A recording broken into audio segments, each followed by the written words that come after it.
This looks like paradise. A tiny, white sand island off the coast of Western Australia. The water is turquoise. The coral is pristine. It looks like a holiday destination. But if you dig 3 feet down into the sand, you find the bones. And the bones tell a story of absolute madness. These people didn't die of thirst. They didn't drown. They were hacked to pieces. Men, women, children, murdered not by an enemy army, but by their own crew. This is the story of the Batavia, a shipwreck that turned into a slaughterhouse. It is a story of a mutiny that went wrong, and a psychopath who believed he was God. October 1628. The Dutch East India Company was the richest corporation in human history. They didn't just trade spices, they owned armies. The Batavia was their crown jewel. She was a beast of a ship, and she was loaded with a fortune that would make a king jealous. 12 massive chests of silver coins, jewels, high-ranking officials. In today's money, the cargo was worth tens of millions of dollars. Commanding the expedition was Francisco Pelsart. He wasn't a sailor, he was a merchant. Arrogant, sickly, weak. The man actually steering the ship was Skipper Jacobs, a hard-drinking sailor who hated Pelsart with a passion. But the most dangerous man on board wasn't the captain or the skipper. It was a passenger. Jeronimus Cornelisz. Remember that name. Jeronimus was a bankrupt pharmacist fleeing the Netherlands. Why? Because he was a heretic. He followed a twisted version of Gnosticism.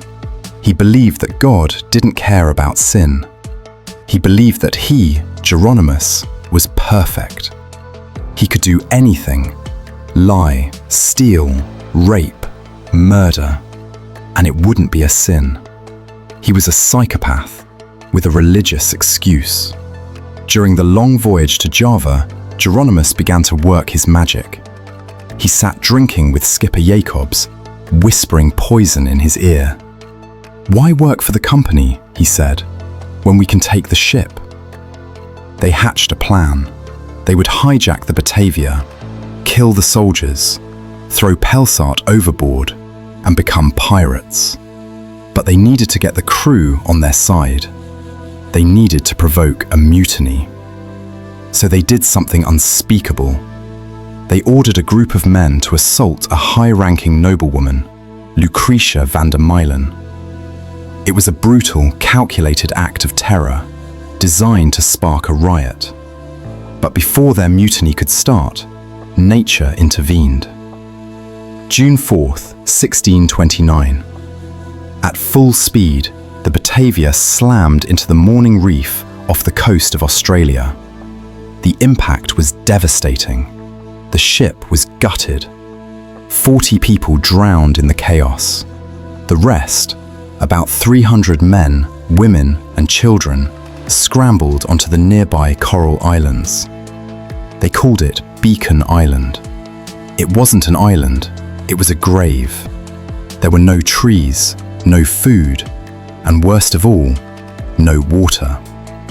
Thirst began to set in immediately. Commander Pelsart panicked. He took the only longboat and 48 of the best sailors to look for water. But he kept going. He sailed 2,000 miles to Java to save his own skin. He left 250 people behind to die. And the man left in charge? Jeronimus Cornelisz. The fox was now in charge of the henhouse. Jeronimus realized 3 things. 1. There were too many mouths to feed. 2. If Pelsart came back, Jeronimus would be hanged for the mutiny plot. 3. He needed to seize the rescue ship. His solution was simple: genocide. He gathered a group of loyal thugs, the mutineers. He gave them the wine recovered from the wreck. He dressed them in fine scarlet cloth, and he gave the order: kill the weak. At first, they were sneaky. They would tell a soldier, "Hey, help us move this raft," and then push him into the deep ocean to drown. They called it going for a swim. But soon, the bloodlust took over. They stopped hiding. They would walk into the tents of the sick and strangle them. They killed the cabin boys just for sport.